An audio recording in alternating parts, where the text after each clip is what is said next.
Bien, je vous propose de commencer. Nouren, tu peux. Voilà, pas super. Merci Nouren d'envoyer d'enlever la salle de présentation.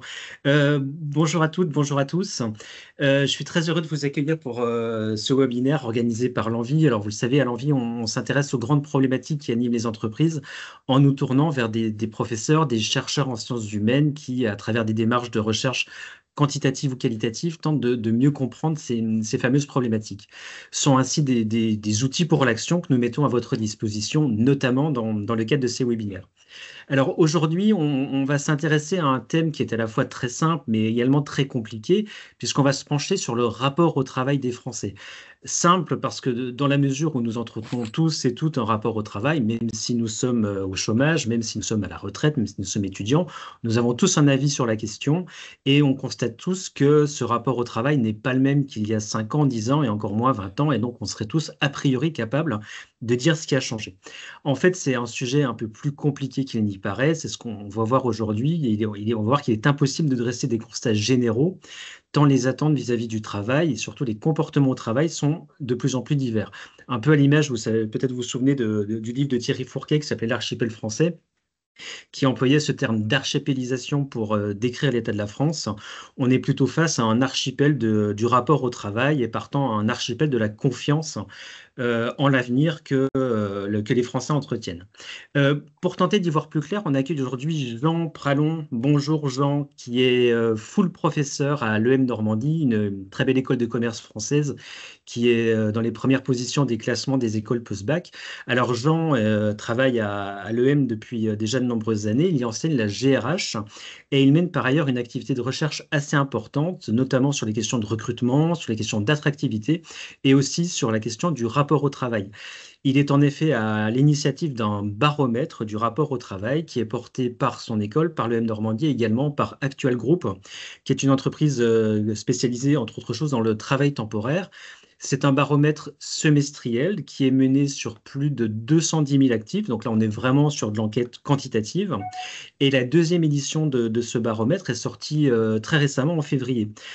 Alors, Jean, je vais te laisser la parole. Qu'en est-il de ce rapport au travail, de la confiance aux Français et comment est-ce qu'il évolue depuis la première vague? Alors, je vais vous montrer, bonjour Nicolas, bonjour à tous, merci d'être avec nous ce matin. Je vais vous montrer quelques slides, ça c'est un peu la tradition hein, dans ce genre de circonstances.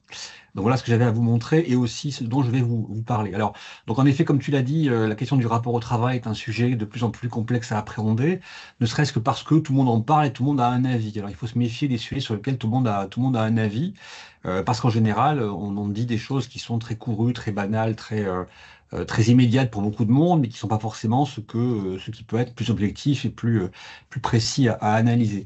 Donc ce baromètre, en réalité, il avait cette ambition-là, d'essayer de caractériser le rapport au travail des Français, en essayant ensuite d'en déduire deux choses. La première, très pragmatiquement, c'était d'éclairer les comportements de candidats. Une des demandes entrantes qui était arrivée vers moi avant de commencer ce baromètre, c'était des propos de recruteurs. Alors tu as cité le groupe Actuel qui en effet est un mécène de ces travaux.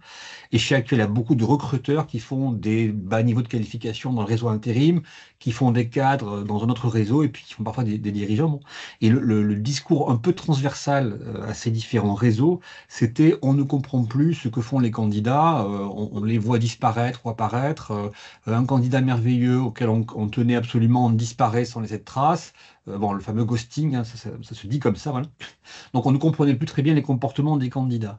Derrière la question du comportement des candidats, il y avait aussi un problème d'engagement. C'est-à-dire en quoi est-ce que, enfin, qu'est-ce qu'attendent les salariés ou les candidats ou les actifs de l'entreprise, qu'est-ce qu'ils veulent y investir et qu'est-ce que réciproquement l'entreprise peut attendre d'eux. Donc derrière le rapport au travail, il y a des comportements de candidats et puis des comportements d'engagement, d'attente envers le travail, etc.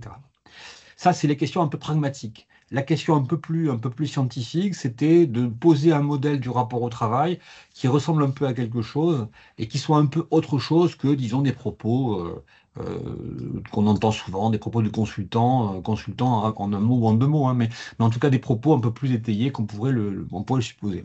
Or, c'est là qu'intervient un sujet un peu plus macro et social, c'est-à-dire que le constat qu'on peut faire dans une analyse un peu fiable de l'évolution de la structure sociale française, c'est que le niveau d'intégration de chacun d'entre nous dans la société est en train de changer. Et que donc la société au sens large est en train de se morceler. Alors j'entre un peu dans le détail pour vous parler un petit peu de tout ça. En effet, Jérôme Fourquet a beaucoup popularisé l'idée en parlant d'archipélisation. Alors ça veut dire quoi cette affaire-là? Ça veut dire que la société des années 80-90 encore avait ceci de particulier qui était que pour plein de raisons, chacun des habitants de l'époque, donc chacun des Français de l'époque, avait les moyens de mesurer la distance sociale qui le séparait d'autres Français, c'est-à-dire de se positionner grosso modo dans un espace social dans lequel il y avait des gens plus riches, plus cultivés, au sens bourdieusien, que soi, et puis des gens moins riches, moins cultivés, avec des pratiques culturelles un peu différentes que soi. Et cet espace social-là, qu'on trouve si vous êtes à l'intérieur de Bourdieu, et si vous avez lu la distinction, il y a dans la distinction un schéma à deux entrées qui raconte bien ça. Donc voilà, la France comme une matrice sociale faite de couches sociales, de classes sociales, de territoires, mais dans laquelle chacun fréquente suffisamment les autres, avec un 1 majuscule, qu'il peut mesurer d'une façon ou d'une autre les distances sociales qu'il y a entre lui et les autres. Ça, c'est la société, disons, relativement intégrée. Un exemple tout à fait banal, le cadre pouvait fréquenter et donc mesurer la distance sociale qui le séparait du notaire ou de l'avocat profession libérale. Il voit bien que c'est quelqu'un qui ne pense pas tout à fait comme lui, qui n'habite pas forcément au même endroit, qui n'a pas les mêmes pratiques culturelles, qui n'a pas les mêmes pratiques d'achat et de consommation. Et puis le même cadre pouvait fréquenter, je sais pas, un ouvrier, et puis mesurer là aussi qu'il n'a pas les mêmes pratiques de consommation, les mêmes pratiques culturelles, etc., etc. Bon. Le lieu le plus évident pour que ces rencontres se fassent, c'était évidemment l'usine, parce que l'usine, c'est l'endroit où on va trouver au pied de la même machine un ouvrier, un ingénieur, un cadre, etc., etc. Bon. Donc l'usine a été très longtemps un lieu très, très efficace pour que ces différentes Frances se fréquentent et donc se rencontrent. Bon. Depuis 20 ans, il y a, alors, outre la désindustrialisation évidemment, mais il y a aussi d'autres phénomènes qui font que cette matrice et ces opportunités de rencontre se sont très largement fragmentées. Alors elles se sont fragmentées pour des raisons d'abord territoriales, hein. Il y a eu une espèce de reformulation de l'habitat en France et des regroupements par niveau de vie, par niveau culturel, par pratique culturelle, etc., qui ont fini par faire des territoires relativement étanches. Étanches parce que, bah, voilà, hein, il n'y habite que des gens qui se ressemblent, s'en éloignent des gens qui en sont différents, alors qui en sont différents parce qu'ils ont un niveau de vie et un pouvoir d'achat immobilier supérieur. Donc on va aller habiter ailleurs que dans tel et tel quartier parce qu'on va se regrouper avec des gens auxquels on a envie de ressembler et auxquels on peut ressembler économiquement. Et puis on va aller encore une fois ailleurs pour aller habiter avec des gens auxquels on ne ressemble pas parce qu'on n'a pas les moyens d'aller avec ces populations-là. Bon. Et ces mouvements de population ont reformulé le territoire. Et puis, bah, il y a eu d'autres pratiques qui ont un peu disparu. Alors, Jérôme Fourquet parle de la disparition de la France du dimanche matin. La France du dimanche matin, c'est une partie qui va à la messe, l'autre qui va au bistrot, mais les deux se voient, les uns aller au bistrot, les autres aller à la messe. Voilà, bon. Donc ça a aussi disparu. Et puis, il met en jeu la disparition des pratiques religieuses, mais aussi des formes de pratiques sociales comme le bistrot, entre autres, etc. Bon. Donc, on en est aujourd'hui à donc la France archipel, comme dit Fourquet, c'est-à-dire une collection de groupes sociaux qui ont peu de choses en commun, mais qui sont surtout tellement éloignés géographiquement les uns des autres qu'ils n'ont plus la possibilité de mesurer la distance qui les sépare. Alors, c'est ce que Bourdieu appelait le fait du premier kilomètre. Ça veut dire que finalement, je ne connais de l'altérité, je ne connais la diversité des Français que ce que je vais trouver à 1 kilomètre autour de chez moi. Ça se dit, ça ne fait pas grand-chose, quoi. C'est-à-dire que si je fais 1 kilomètre autour de chez moi, effectivement, je vais trouver que des gens qui me ressemblent terriblement. Je vais avoir peut-être le sentiment qu'ils me sont différents parce que ce n'est pas tout à fait les mêmes que moi, mais en réalité, la distance sociale qu'il y a entre moi et mes voisins du premier kilomètre, elle est ridicule par rapport à la distance sociale qu'il va y avoir entre moi et puis des gens qui habitent très loin de chez moi. C'est quoi l'autre, hein, pour quelqu'un comme moi, par exemple, hein, ou peut-être quelqu'un comme nous tous, hein, c'est quoi l'autre, le français autre que nous ne connaissons pas ou que nous ne connaissons plus? Est-ce que c'est quelqu'un d'une banlieue un peu difficile? Est-ce que c'est quelqu'un d'un territoire enclavé quelque part au centre de la France? Est-ce que c'est un ouvrier dans une PME quelque part? Voilà. Bon, l'autre hein, est un peu difficile à saisir. Voilà. C'est la raison pour laquelle on a essayé de faire ce baromètre qui va donc essayer de poser quelques repères sur le rapport au travail et puis de caractériser quelques groupes de Français qui sont différents par leur rapport au travail et puis donc, comme je l'avais dit, par leur comportement de candidat et par leur comportement d'engagement, leur besoin d'engagement dans l'entreprise. Alors je précise que, comme le disait aussi Nicolas en introduction, c'est la deuxième édition du baromètre et la différence entre le premier et le deuxième, c'est que le premier les données ont été collectées avant les présidents, enfin avant les législatives, pardon, la dissolution, avant les élections américaines, bref, dans un monde qui est déjà un peu loin. Et la deuxième édition du baromètre, elle a été faite après tout ça. Donc on va aussi observer des comportements et des changements qui sont le reflet d'une évolution du monde, de la France et du monde à 6 mois près, quoi. C'est quand même pas mal, les choses ont quand même pas mal changé. Alors je commence par vous montrer ce baromètre tel qu'il est construit, c'est-à-dire que par quelle variable et par quelles données est-ce qu'on va essayer de différencier le rapport au travail. La première donnée intéressante, et ça ne va pas vous surprendre, c'est l'employabilité. Alors l'employabilité, c'est l'axe vertical de mon graphe, là. Vous y trouvez les ressources que possède une personne, sa capacité à s'adapter, bref, l'employabilité au sens où on l'entend habituellement, dans l'ensemble de ressources qui servent à passer d'un métier à un autre, d'un projet à un autre, d'une entreprise à une autre, avec souplesse et avec réflexivité. Ça, c'est l'employabilité. Donc il y a des gens très employables, hein, puis des gens beaucoup moins. Ça, c'est pas très compliqué, je pense que ça vous est assez familier. L'axe horizontal, qui est le deuxième axe du baromètre, c'est la confiance en l'avenir. Alors ça, c'est une dimension qui est très différente de la précédente, et c'est pour ça que c'est intéressant de croiser les deux. Autant l'employabilité telle qu'on la collecte, c'est une donnée très factuelle, hein, c'est-à-dire que ça peut se mesurer de plein de façons, mais c'est très, très factuel, et ça a des conséquences très factuelles. Autant la confiance en l'avenir, par définition, c'est beaucoup plus émotionnel et donc beaucoup plus irrationnel.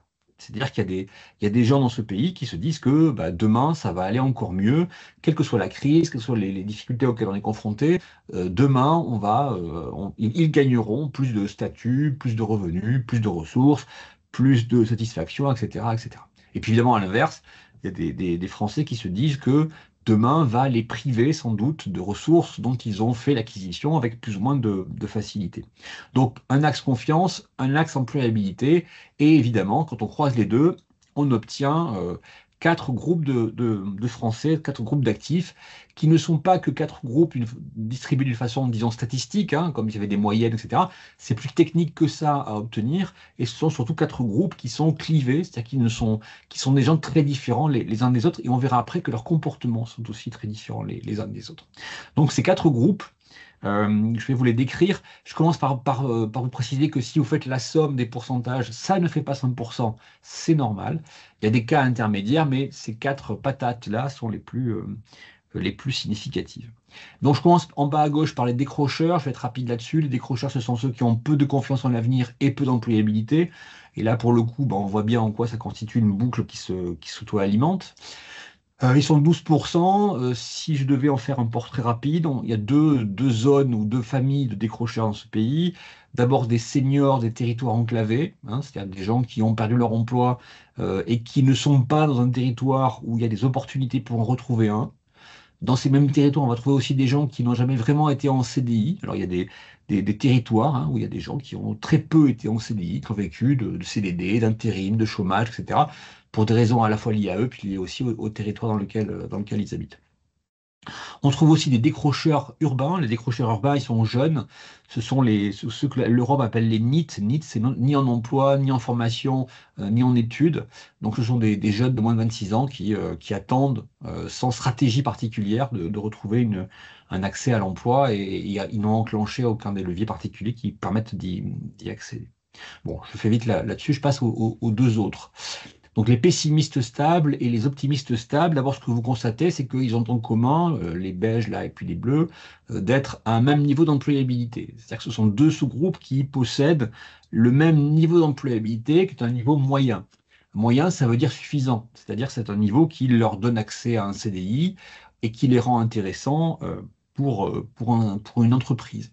Donc ce sont, disons, le gros des candidats les plus classiques sur lesquels on peut compter quand on est une entreprise. C'est des gens qui sont intéressants parce qu'employables et employables parce qu'intéressants. Sauf que comme vous le voyez, il y a une différence entre des pessimistes et des optimistes. Alors, cette différence en employabilité égale, on le verra tout à l'heure, elle détermine des comportements d'emploi très différents. Je vais y revenir, hein, mais entre les optimistes stables et les pessimistes stables, il y a une différence de peu de choses en matière de confiance. Les uns sont optimistes, les autres sont pessimistes. Donc, les uns ont confiance en l'avenir, les autres non.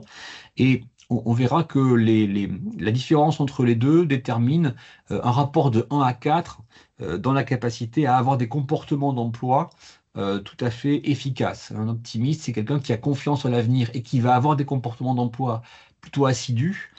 Quelqu'un qui est pessimiste, malgré sa position ou malgré l'emploi qu'il pourrait avoir et malgré son employabilité qui est correcte, c'est quelqu'un qui va avoir des comportements d'auto-élimination par rapport à l'emploi, et on verra après que ça pose quelques petits problèmes.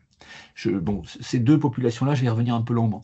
Pour ce qui est des avant-gardistes, sur lesquels je vais aussi un petit peu revenir vers la fin de ma présentation, alors les avant-gardistes, c'est une population tout à fait nouvelle. Alors les autres, on pourrait se dire qu'on pouvait les imaginer, mais les avant-gardistes, c'est une population qui est nouvelle pour plein de raisons. La première, c'est donc qui ils sont, hein. C'est-à-dire que ce sont des individus qui se disent que leur niveau d'employabilité et leur niveau de confiance les amènent naturellement à chercher autre chose qu'à être salariés. Ça, c'est un sujet important et qui est très nouveau.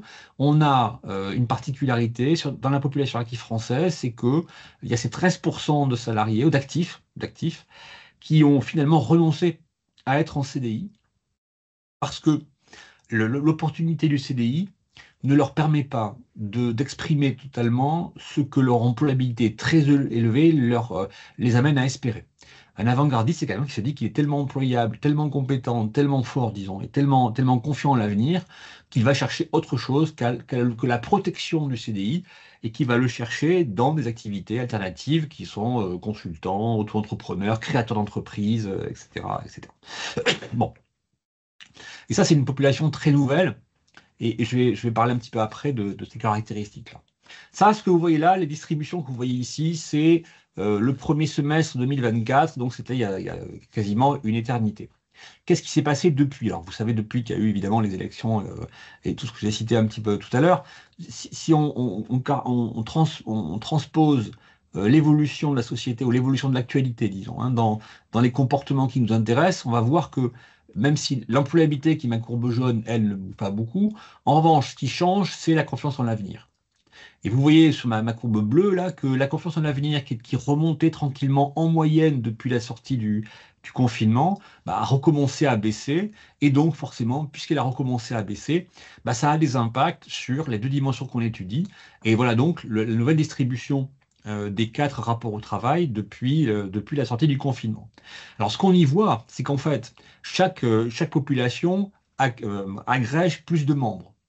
Alors comment c'est possible? Bah, c'est possible précisément parce que ils vont aller tous chercher dans les catégories adjacentes. Ça veut dire quoi ça? Ça veut dire qu'en réalité, le rapport au travail se radicalise parce que le nombre de ces groupes radicaux augmente au fur et à mesure que la confiance évolue. Concrètement, ça veut dire que parmi en moyenne des gens qui ont moins confiance en l'avenir, il y a des gens qui ont eux pourtant encore plus confiance. Ce sont les avant-gardistes. Il y a plus d'avant-gardistes parce que même si en moyenne la confiance en l'avenir diminue, il y a dans cette moyenne des gens qui voient leur confiance augmenter. Et ça, c'est très typique de cette fragmentation du rapport au travail. La moyenne ne veut plus dire grand-chose. La moyenne de la confiance qui baisse, c'est aussi derrière cette moyenne des gens qui reprennent encore plus confiance et qui vont, malgré la situation économique un peu confuse, vouloir créer une entreprise, etc., etc. C'est vrai aussi pour les autres groupes, donc il y a de plus en plus de pessimistes, il y a de plus en plus d'optimistes, et puis il y a évidemment de plus en plus de décrocheurs. Dans tous les cas, ils viennent de groupes adjacents et ils viennent s'agréger à ces groupes importants qui font qu'il y a une forme de radicalisation du rapport au travail. Il y a moins de positions modérées, il y a moins de positions alternatives, il y a de plus en plus d'adhésion à ces 4 groupes particuliers. Alors ça donne quoi dans les comportements d'emploi? Parce que j'ai dit que je préciserai ces 4 groupes par leur comportement et en particulier leur comportement d'emploi. Alors sur la courbe qui va juste après, vous avez des fréquences d'actions menées, des actions en matière de recherche d'emploi ou des actions liées à l'emploi. En bleu, le fait d'être actif sur LinkedIn. En orange, le fait d'utiliser des sites d'emploi. Et puis en gris, la probabilité de relancer un recruteur s'il vous appelle au téléphone ou s'il prend contact avec vous. Alors, ce que vous voyez, j'imagine, d'un seul coup d'œil, hein, c'est la différence entre les stables pessimistes et les stables optimistes. Vous voyez qu'il y a un rapport entre 3 et 4 entre les deux.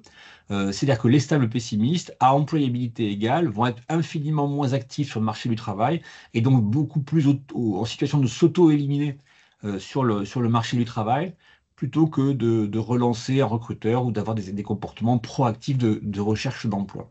Donc vous voyez que si je reprends mon schéma ici, hein, si on traite le problème ou si on regarde le rapport au travail sous l'angle, sous l'angle de l'évolution des comportements d'emploi de ces différents groupes sociaux, et si je me limite aux deux là qui sont en fait employables et intéressants pour une entreprise, vous vous rendez compte que les stables optimistes ont tous les comportements du candidat standard. Ils vont chercher des offres, ils vont postuler, ils vont relancer un recruteur, etc.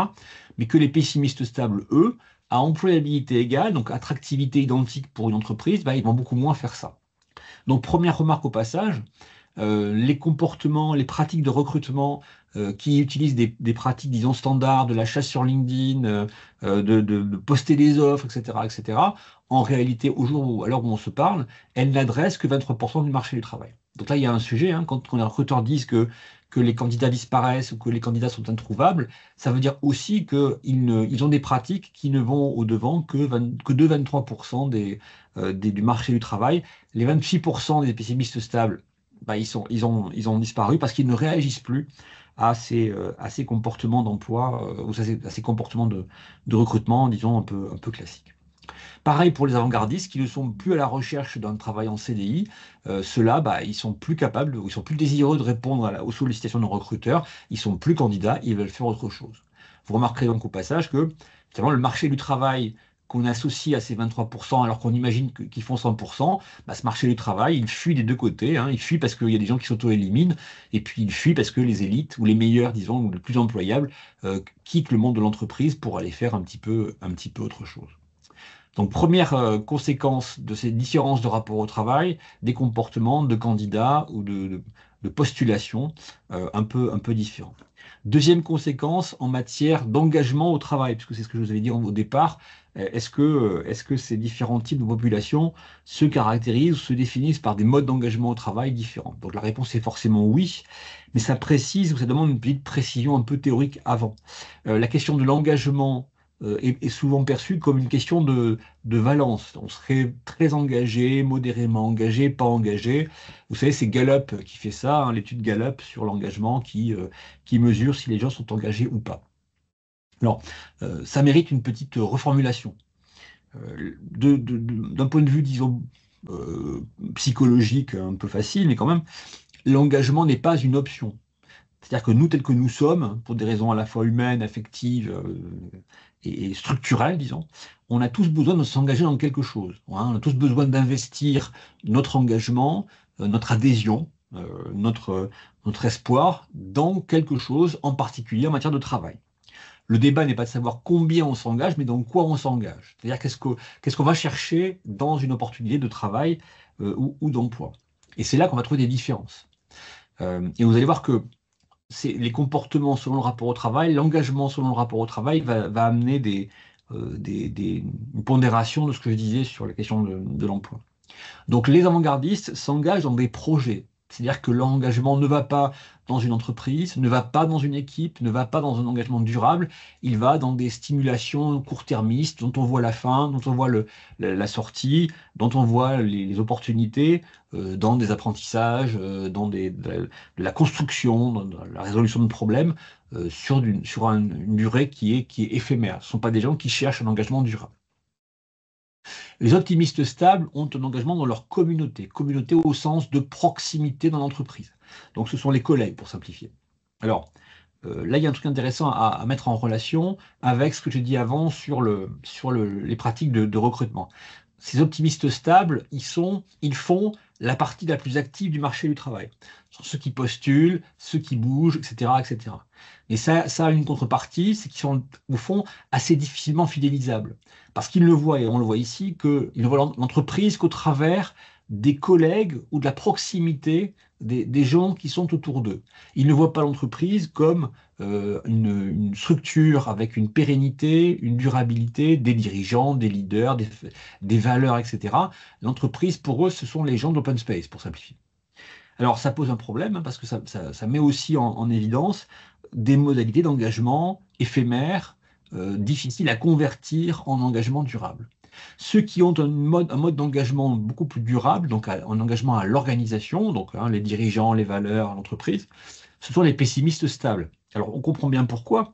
C'est que, comme ils ont un peu la trouille du marché du travail, comme ils ont une forme de méfiance envers l'avenir, bah, ils vont miser plutôt sur la durabilité dans une entreprise. Et dit comme ça, bah, c'est beaucoup plus sympathique. Ce ne sont pas simplement des gens qui peuvent être perçus comme les plus frileux, mais aussi peut-être comme les plus engagés durablement. Et peut-être que là, il y a une forme de schizophrénie du RH. Hein. C'est que le RH, quand il recrute, est bien content d'avoir des gens qui bougent, parce qu'il faut bien les attirer. Mais en même temps, le RH qui cherche à fidéliser, il est bien content que les gens qui aient bougé ne bougent plus. Donc là, il y a une petite contradiction. Hein. C'est que par certains moments, on aimerait bien que les gens soient mobiles et bougent pour recruter, et puis on aimerait quand même aussi qu'ils s'engagent durablement. Voilà. Donc là, il y a un sujet de conversion dans l'engagement qu'il va falloir regarder à un moment ou à un autre pour voir comment on fait pour faire passer des gens qui sont plutôt actifs sur le marché du travail, plutôt stimulés par le changement, plutôt capables d'aller chercher des postes et de se remettre en cause facilement, ou de critiquer leur poste actuel ou d'avoir un engagement un peu timoré vers des gens qui vont adhérer à des valeurs. Bon. Et puis enfin, les décrocheurs qui sont ceux sur lesquels l'engagement porte le plus sur ce qui leur reste, c'est-à-dire leur métier. Évidemment, quand on a du mal à trouver un emploi et à s'y sédentariser, on peut difficilement s'engager dans une communauté de collègues ni dans une communauté d'organisation, mais c'est plutôt dans le métier que les choses se font. Mais il faut imaginer ça évidemment comme quatre formes d'engagement plus ou moins fortes. Hein. On a tous un engagement dans les projets dans lesquels on travaille, on a tous un engagement auprès de nos collègues, auprès de notre organisation et auprès de notre métier. Le problème évidemment, c'est comment on fait varier ces différentes caractéristiques. Je termine par un petit focus au sujet des avant-gardistes, sur l'évolution des attentes professionnelles des futurs avant-gardistes, qui sont donc, en l'occurrence, les étudiants d'une école de commerce, et en l'occurrence les miens.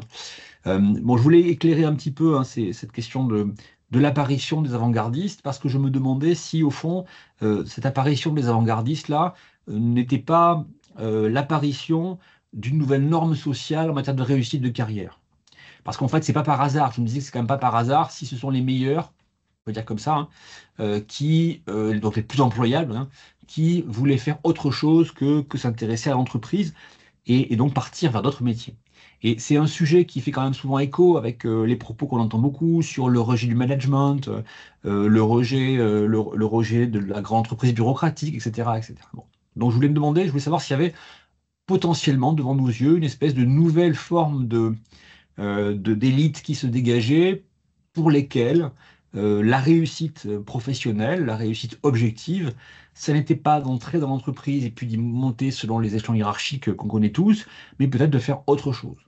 Donc là, ce sont les résultats moyens. J'aurais demandé les activités qui seraient les plus centrales pour eux dans leur projet professionnel. Et quand on demande à tous les étudiants de répondre, ça donne des choses un peu brouillonnes, un peu fades comme ça. Mais quand on segmente leurs réponses selon la CSP de leurs parents, bah, on voit des choses un peu différentes. Quand les étudiants ont deux parents non cadres, donc dans les études en école de commerce qu'ils suivent, sont finalement destinés à les amener à être les premiers de leur famille à être cadres, hein, ce sont les primo-accédants, leurs attentes, c'est manager, diriger, avoir un emploi stable. Donc ça retrouve le parcours du manager. En revanche, quand leurs deux parents sont cadres, leurs attentes, c'est plutôt être un leader inspirant, c'est-à-dire être créatif, avoir de bons revenus, avoir un impact sociétal, etc., etc. Donc là, vous voyez qu'il y a une espèce d'illustration d'un mouvement tectonique dans les normes de réussite de carrière. Les enfants dont les deux parents sont cadres, donc qui appartiennent disons, une forme d'élite professionnelle qui connaît bien le monde de l'entreprise, qui connaît bien les normes, qui connaît bien le travail, ben, on peut imaginer qu'il y a une forme de nouvelle règle de la réussite qui n'est plus d'être manager ou dirigeant, mais qui est plutôt d'être une sorte de consultant, de super consultant, très donc avant-gardiste, hein, qui se situe en dehors de l'entreprise et qui la conseille et qui surtout, peut-être, on peut le voir comme ça, qui échappe aux règles de la bureaucratie traditionnelle, de l'évolution hiérarchique liée à la mesure de l'impact, de la performance, du potentiel, comme on le fait dans les grandes entreprises, et qui veut peut-être échapper à des formes de gestion du pouvoir qui sont celles de l'entreprise et du management. Voilà. Voilà, ça fait en gros une demi-heure que je vous parle. Donc ceux d'entre vous qui ne sont pas encore endormis, malgré l'heure de la sieste, je suis à votre disposition si vous avez des questions, ou des demandes de précision, ou des remarques, comme vous souhaiterez. Merci beaucoup, Jean. Bon, on voit bien que la polarisation, voilà, la radicalisation de la société, du débat, des idées concerne également le monde de l'entreprise, qui n'est pas forcément très rassurant. Pour lancer le débat, moi j'ai une question à te poser. Euh, Tout ceci a quand même des conséquences, enfin, potentielles assez lourdes sur les pratiques de recrutement des entreprises et aussi la manière dont on conçoit son attractivité vis-à-vis d'un marché vis-à-vis de candidats qu'en gros, ce que tu dis, c'est qu'ils sont quand même largement fantasmés ou en tous les cas, ils sont qu'une petite minorité des candidats potentiels. Alors, oui, oui, je pense que là, c'était assez utile hein, d'essayer de poser un peu un diagnostic sur ce que c'est qu'un candidat, parce que finalement, les recruteurs voient des candidats tous les jours, mais il n'est pas sûr qu'ils prennent le recul nécessaire pour pouvoir s'imaginer ce que c'est qu'un candidat au sens large. Donc là, l'approche finalement ressemble un peu à celle qu'on ferait en marketing, c'est-à-dire on ne construit pas une usine de yaourt sans avoir vérifié que le consommateur veut bien le yaourt à la fraise. Voilà, c'est un peu ça, hein. C'est-à-dire est-ce qu'on va, on va bien vérifier que les pratiques de recrutement qui sont postulées spontanément, aller sur LinkedIn, etc., qui sont des comportements standards que les entreprises croient être standards, bah, finalement, ils ne le sont pas tant que ça. Donc il faut faire un peu autrement. Et il faut faire autrement, si je vais un peu plus loin dans mon raisonnement, il faut faire autrement pour attirer des candidats sans inciter à la mobilité éperdue.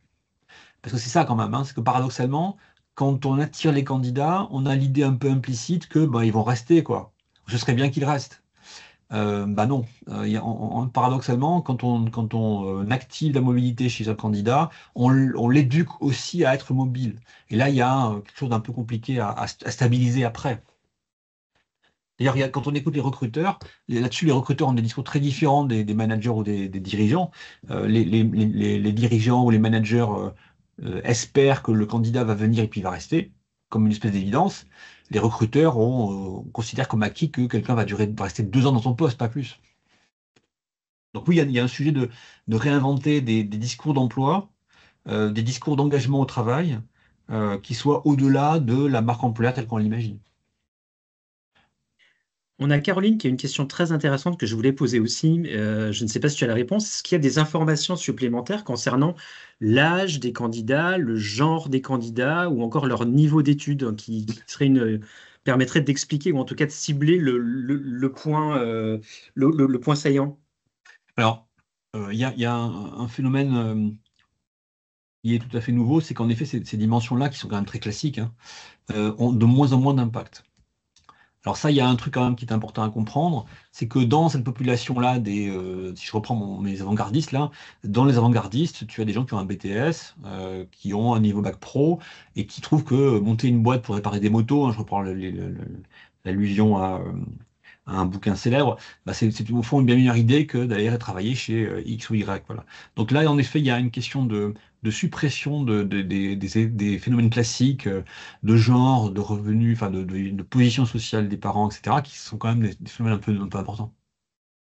Mais Le, c'est très dirigé, je donne un mot, pardon, c'est très construit par cette idée de confiance en l'avenir qui est un peu irrationnelle et qui pousse à des formes d'engagement, des pratiques et des comportements qui sont peut-être en dehors d'un cadre rationnel des choses. le livre célèbre dont tu fais allusion, je pense que c'est Éloge du carburateur Oui. de Matthew Crawford, c'est ça, qui est un éloge du travail manuel et du faire au lieu en gros, de manipuler des tableaux Excel. On va prendre après la question d'Elsa, mais il y a Marie-France qui pose une question qui va dans la suite de ta réponse. Elle demande si les pessimistes stables correspondent, pareil, à un profil particulier en termes de niveau d'emploi, de genre, d'âge, voire de territoire. Non, non, il y a pas vraiment ça. Vraiment, dans cette analyse-là, hein, les questions de niveau d'études, les questions de genre, de territoire sont assez peu. Alors, je dirais pas que ça n'agit pas, hein, mais ça agit de façon marginale. Voilà. Alors, je lis la remarque d'Elsa, très intéressante aussi, qui dit, dans les grandes entreprises, nous avons tendance à encourager la création d'entreprises dites essaimages, avec notamment un accompagnement et des aides financières. Est-ce qu'au fond, c'est toujours une aussi bonne idée, Jean? Euh, ça dépend ce qu'on en attend. Si on en attend que ça serve à tester des idées pour l'entreprise, à apaiser un peu les effectifs en les faisant passer un peu dans une filiale, etc., etc., ça peut être très bien. Après, ça dépend encore une fois de ce qu'on en attend. Je ne sais pas enfin, ça pourrait me dire un peu ce que vous en attendez et quel est l'objectif que vous poursuivez. Si votre raisonnement, c'est de dire que euh, ça permet de garder les avant-gardistes, c'est peut-être pas mal. Parce que c'est peut-être ça, hein. C'est-à-dire qu'il y a ce que dit aussi un peu ce raisonnement, ou ce que dit l'étude, c'est que ces avant-gardistes qui sont les plus employables, donc au fond les plus compétents pour simplifier, ce sont des gens qui à un moment ou à un autre vont quitter l'entreprise parce que ils ne vont plus être OK avec le raisonnement qui est puisque tu as réussi, tu seras chef des chefs. Voilà.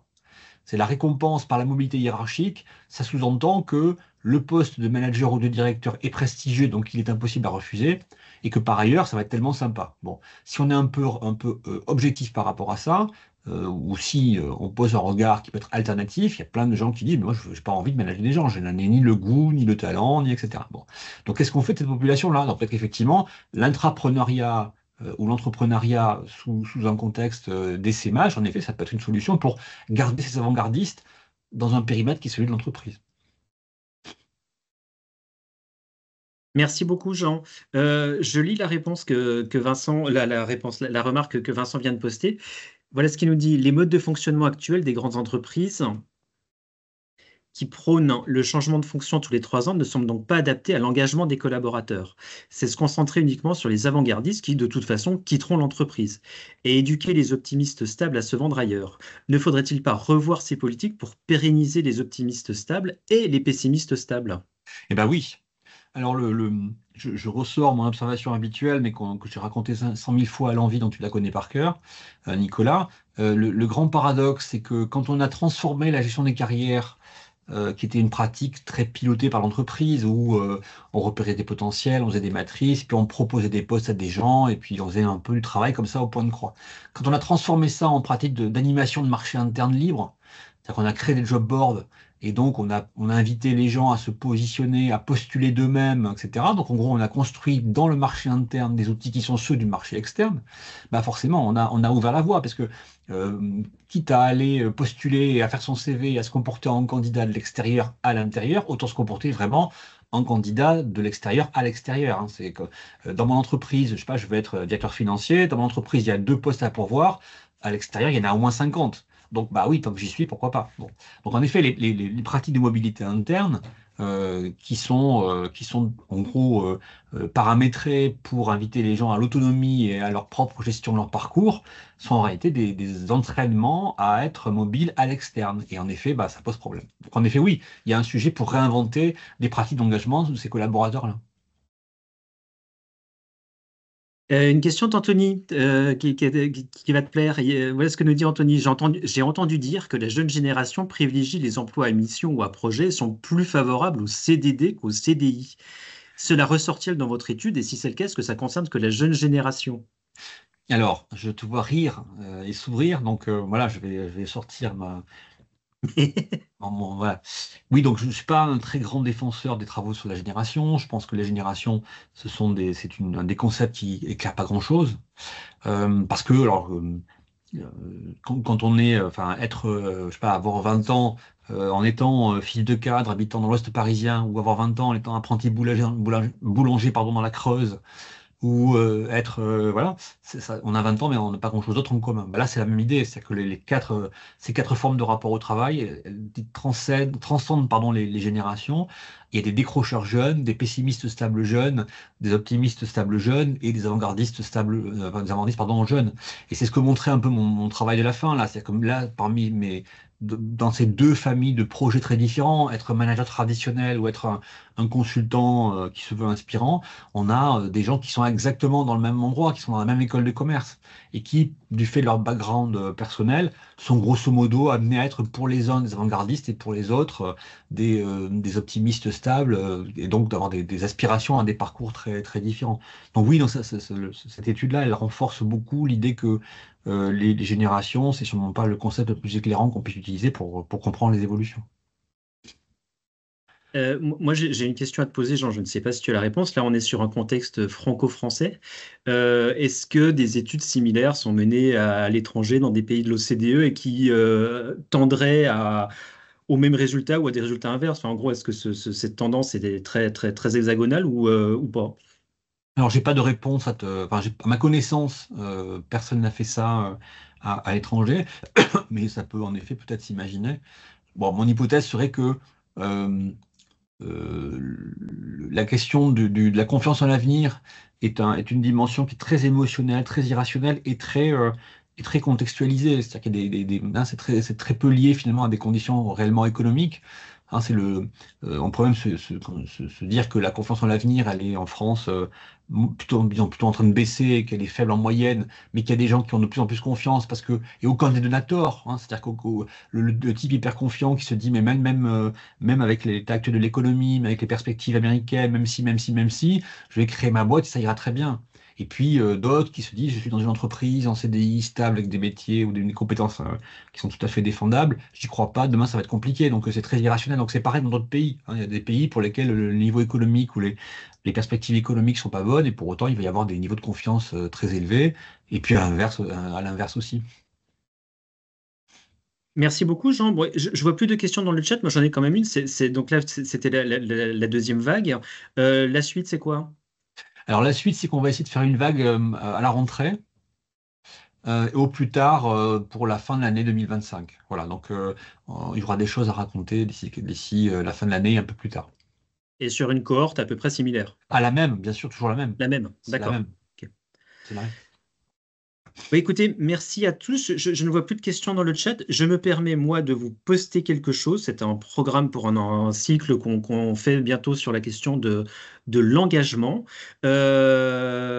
Lisez-le, il y aura des choses aussi intéressantes à découvrir. Jean, Elsa demande si on pourra avoir tes slides.